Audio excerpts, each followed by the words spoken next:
Let me know when you're recording. Okay. Hey guys, welcome back to the Vero Projects. Today I'm gonna show you unboxing a Synology DNS server, a super nice server that you can have in your house, up to 8 terabytes of space. You could do RAID configuration. If you don't know what that means, it's basically you can mirror one drive to another drive to have identical copies of what you're actually recording. It has an interface that you can use very similar to Windows, so it's super easy to go ahead and use. So I'm going to open this up, put into hard drives, and upgrade the memory while we're at it. All right, so basically the model that I got is the DS220 Plus. Okay, the reason I got this model is because it's really good if you want to be able to set up Plex and stream movies. It's really good design for that way. Okay, so we're going to open this up. Let's see what we got in this little box. Looks like we got some power cords, some Cat 5 plugs, and yeah, power cord and AC power adapter. Perfect. Okay. And these are for you to hold the hard drives on there. This guy up, very nicely packaged. Okay.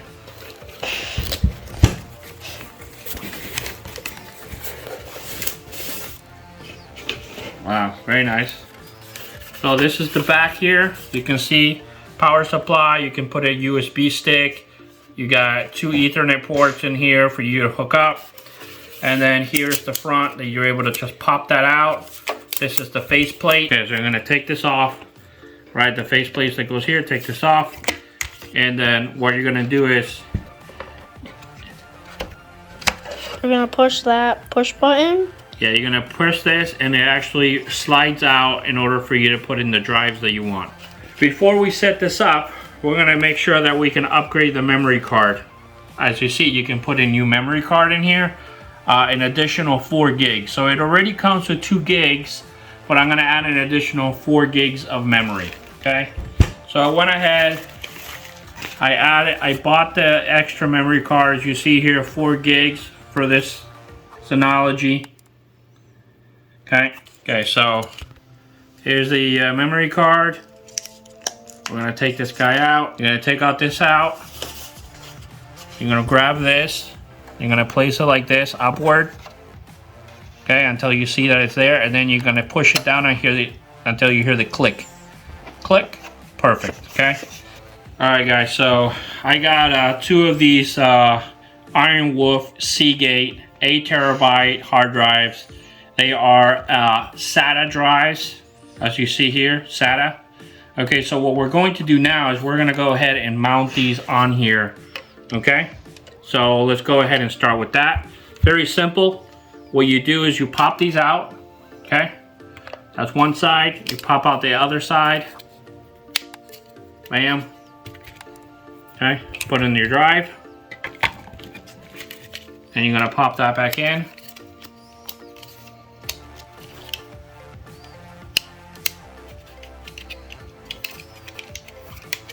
Back in, right? And then it's very simple. You're just gonna slide that right in here. Boom, that's one drive. Okay, now we're gonna do the second drive. Okay, so here you go. That's the other one, right? So now we're gonna go ahead and slide this in.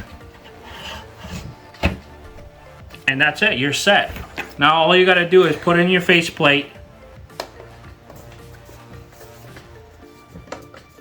And all it is just pressure. You just push on it and it completely closes it. All right, so now that you place your faceplate on here, all we have to do now is hook it up to the power supply and hook it up to the Ethernet.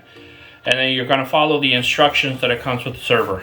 Okay, so what I had to do was I installed the Synology Assistant. This is great because it tells you which Synology's already been installed and the ones that haven't been installed. So in this case here, this one hasn't been installed, so I'm going to double click on that. Okay. And it automatically brings in this information here. That it takes you to the installation screen for it. And this is the screen that you're going to go ahead and set up. As you see here, the DS220 Plus. And yes, install the latest DSM. Yes, we're going to install that.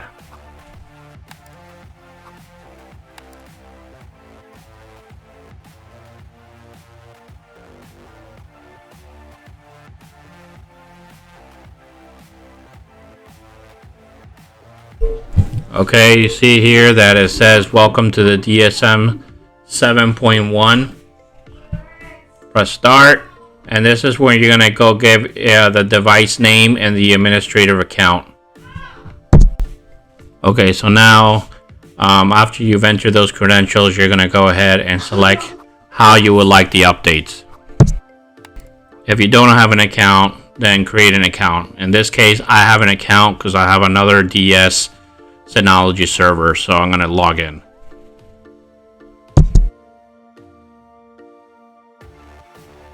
You're gonna select start here and SHR and then RAID 1 in order for you to mirror your drives. Then you're gonna go ahead here and select all and press next.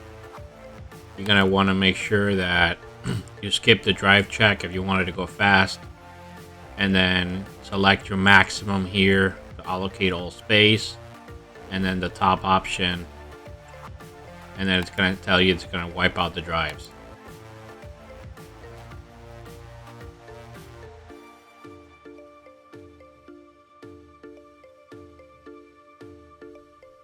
Alright, so here it landed you in your Synology drive. You can always go to the help area if you need to. You can minimize this. You can close it out. It looks very similar to Windows. You can also go ahead and go into the package center. And here is where you can go ahead and install any additional things that you might want. Alright, now that you have the Synology server all set up and running, what are the things that you can do? Well, I can show you that you can go to the package center here, and you can select different packages that you might want to install on this server. You can have the ability to cloud sync, very similar to like Dropbox. You can have the functionality of adding like McAfee antivirus on it if you want. If you're into like NZB or torrents, you can use Download Station on here.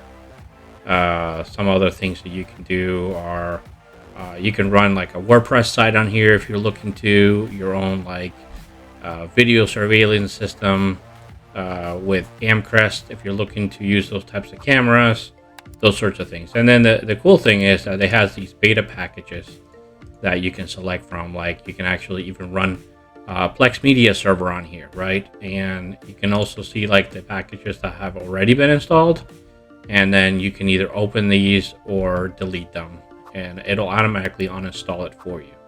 The other great thing about this server is that, let's say you're in the file station and it looks very similar to Windows. So in this case, I wanted to share this folder with a particular individual. You can right click here.